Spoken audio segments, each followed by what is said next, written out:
সরকার এক মরণ খেলায় নেমেছে। ক্ষমতায় থাকার জন্য মানুষকে তারা চিকন ভাবে বলি দিবে, হত্যা করবে, গুম করবে, দেশ ধ্বংস করবে। ক্ষমতা তারা ছাড়বে না।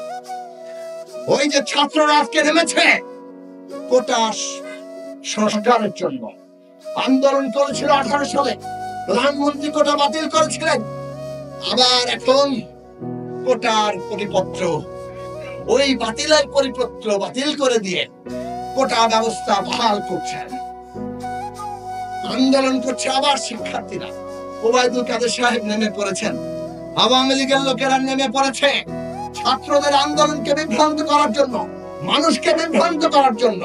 তারা বলছে এর মধ্যে নাকি বিরোধী দল ঢুকে গেছে। আরে শিক্ষকদের আন্দোলন এমন ভাবে শিক্ষকদের পে স্কেল আর পেনশন স্কিম তৈরি করছে, ওই সরকারি কর্মকর্তার আমলারা বসে যে স্বায়ত্তশাসিত প্রতিষ্ঠানের এরা আর পেনশন পাবে না, ওনারা নিজেরা টাকা জমা দিয়ে কিছু পেনশন পাইতে পারে। এই সব আন্দোলনের উপরে নাকি বিরোধী দল ভর করেছে। পেনশন স্কিম আমরা বাতিল করেছিলাম, কোটা ব্যবস্থায় যে আবার বহাল করলেন আমরা করেছি, আপনারা করেছেন। তার বিরুদ্ধে আন্দোলন হয়েছে, আন্দোলন ফুসে উঠছে বলে এখন আবার ছাত্রলীগের গুন্ডা বাহিনী, হেলমেট বাহিনী হলে হলে পাহারাদারা বসিয়েছে এবং আন্দোলনটাকে দমন পীড়ন করে ধ্বংস করতে চাইছে।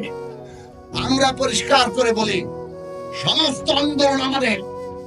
এই ছাত্রদের আন্দোলনে বিরোধী দল কোনো ষড়যন্ত্র করছে না। আমরা পরিষ্কার করে ছাত্রদের আন্দোলনকে সমর্থন জানাই, শিক্ষকদের আন্দোলনকে সমর্থন জানাই।